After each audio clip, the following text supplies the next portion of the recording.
Make no mistake, however, prison or jail is definitely a possibility here.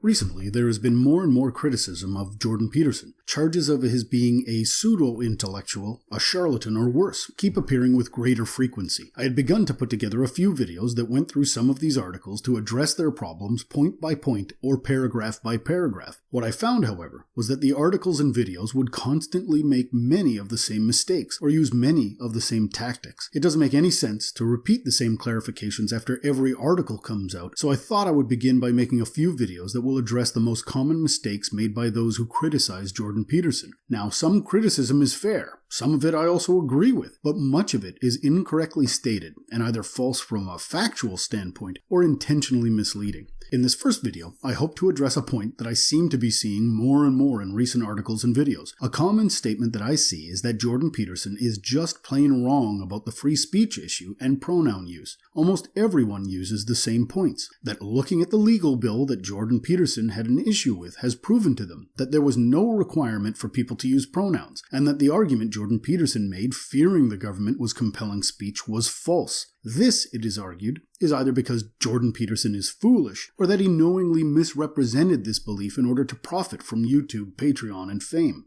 The two most common points stated appear to be: Number 1. Nothing in Bill C-16 inhibits freedom of expression. It simply added gender expression and gender identity to protected groups. Nothing more. And 2. There is no criminal element to this at all. No one can ever go to jail for failure to use a pronoun. The second point is usually substantiated with a quote from Brenda Kosman. Taken together, it would appear that Jordan Peterson either fails to understand the law, or that he did understand it but intentionally misled people to fear their liberty was being attacked in order to profit. I hope to show that simply stating the two previous points does not tell the actual story. Criminal law is not the only law that is in play here. The Human Rights Code is provincial law, and the Human Rights Act is federal law. In both the United States and Canada, criminal law generally is written, contains elements to describe crimes, and provides punishment guidelines or limits if crimes are committed. The courts use previous cases as precedent, and lawyers and judges look to these previous cases for guidance in how to interpret the law. In Canada, the Human Rights Code and the Human Rights Act are different from criminal law. The courts and governments have little to do with how these laws are interpreted. Although not an accurate parallel for now, I will suggest looking at provinces within Canada as states within the United States. The Human Rights Code is provincial law, consider it state law, while the Human Rights Act is federal. There are similar components to how the Human Rights Code and Human Rights Act are applied. I will use the Human Rights Code in Ontario as an example, but the same principle applies to other provinces in Canada as well as the Federal Human Rights Act. The Ontario Human Rights Code is the law. For protected groups, gender identity and gender expression were added in 2012. The Ontario Human Rights Code is quasi-constitutional. This means that it has primacy over other types of law. In order to implement the code, there is the Ontario Human Rights Commission. This is a group of people who read the code. They hear cases brought by others who feel a violation has taken place. They create policy in order to define the terms used in the code, and they attempt to mediate when complaints are filed.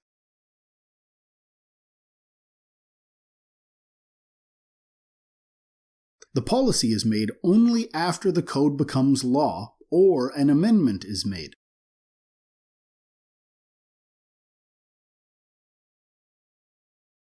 The policy that the Human Rights Commission makes is binding. The Commission creates the policy and then is bound by its interpretation. This policy is applied when mediating complaints.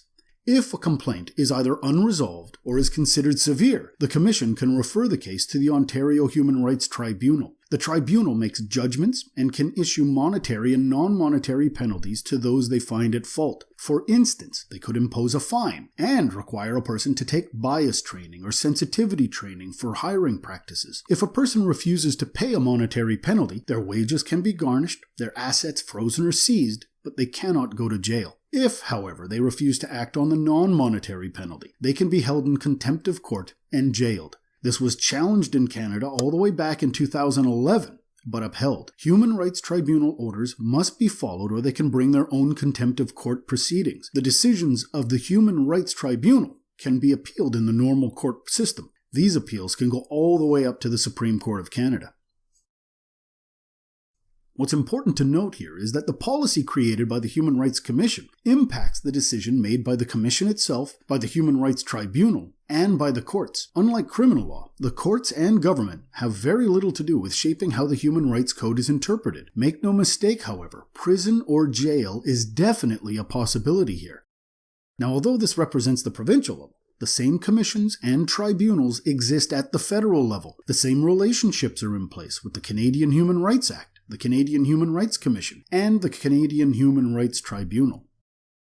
After 2012, when gender expression and gender identity were added to the code, the Ontario Human Rights Commission began defining policy in terms. It is only recently that the guidelines for what can be considered discrimination and harassment have begun to be defined. Jordan Peterson's largest issue came with the policy that states whether a person violates the code if they do not address people by their choice of pronoun. The policy clearly states that this is likely. In addition, it lists failure to use a person's self-identified name and pronoun as gender-based harassment. Bill C-16 has just recently passed. At the federal level, the Human Rights Act has not defined what is and what is not a violation. The Department of Justice has indicated that Ontario has provided policy and that the federal government will look to this for good practical guidance. They stated that they will provide similar guidance. Prior to Bill C-16 going through, Senator Donald Plett asked for a small amendment. The amendment would have clarified that it was not the bill's intention to require the use of particular pronouns. This would have removed the free speech concern Jordan Peterson had altogether at the federal level. The minister, however, flatly rejected it, as did Liberal and most independent senators. Bill C-16 passing into law without defining terms is troubling for other reasons. Until now, rights protected against government interference. They restricted what the government could arrest, detain, and punish people for doing. The government has the capacity to afford these rights in an unlimited capacity, since it simply lays out the instances where the government will not take action. The rights to peaceably assemble, freedom of the press, and freedom of speech define what people can do without the government interfering.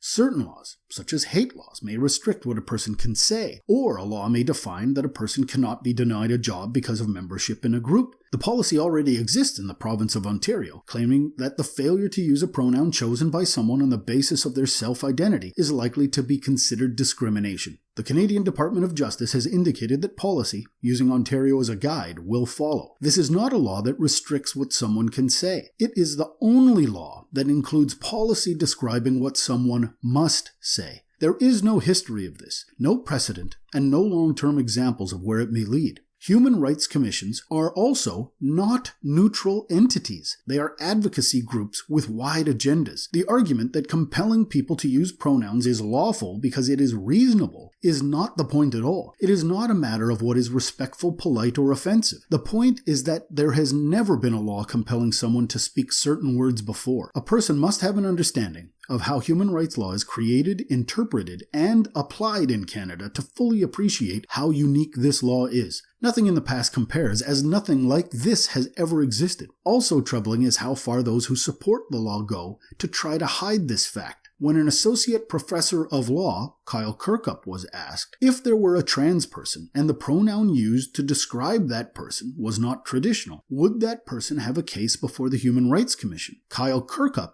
who is in favor of the law, responds, "So, we haven't seen cases on that at this point, but I would say absolutely, as a general rule that you should be thinking about in terms of employment settings, absolutely respecting a trans person's pronoun choice is really fundamental." When Brenda Kosman, the often quoted academic law professor for the Center of Sexual Diversity Studies, debated Jordan Peterson about this publicly back in 2016, she repeatedly said, "You don't get to go to jail for this."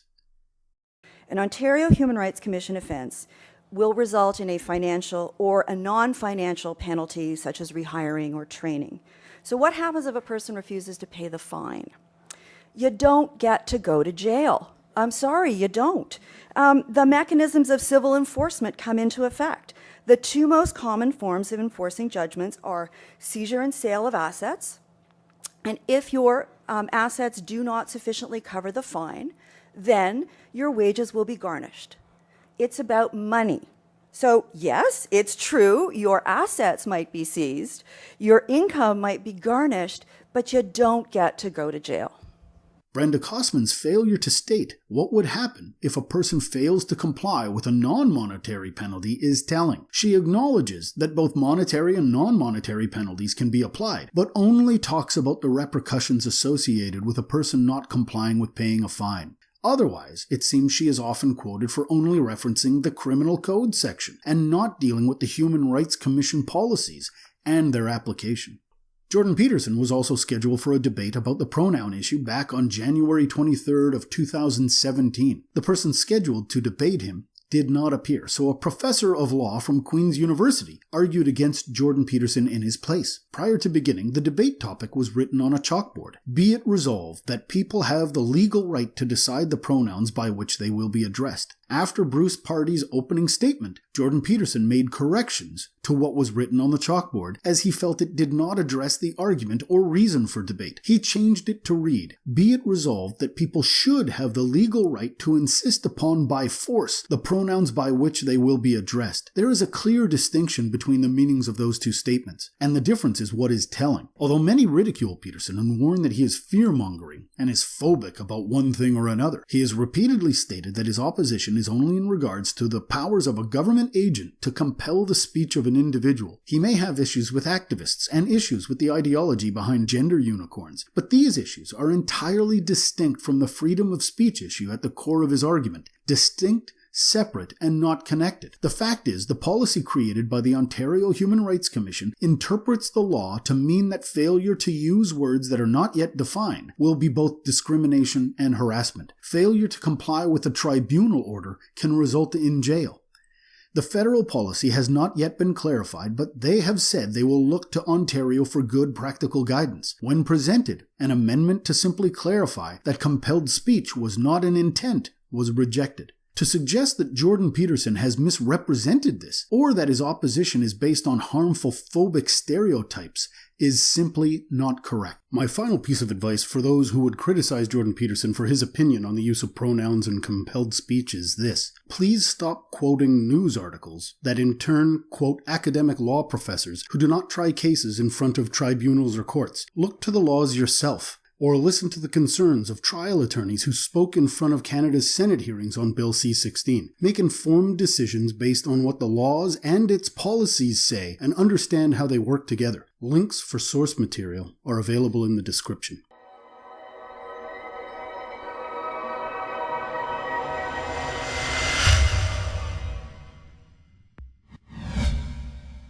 Thanks for watching. Remember to subscribe. If you liked the video, be sure to leave a comment and hit that like button. If you didn't like it, please explain why.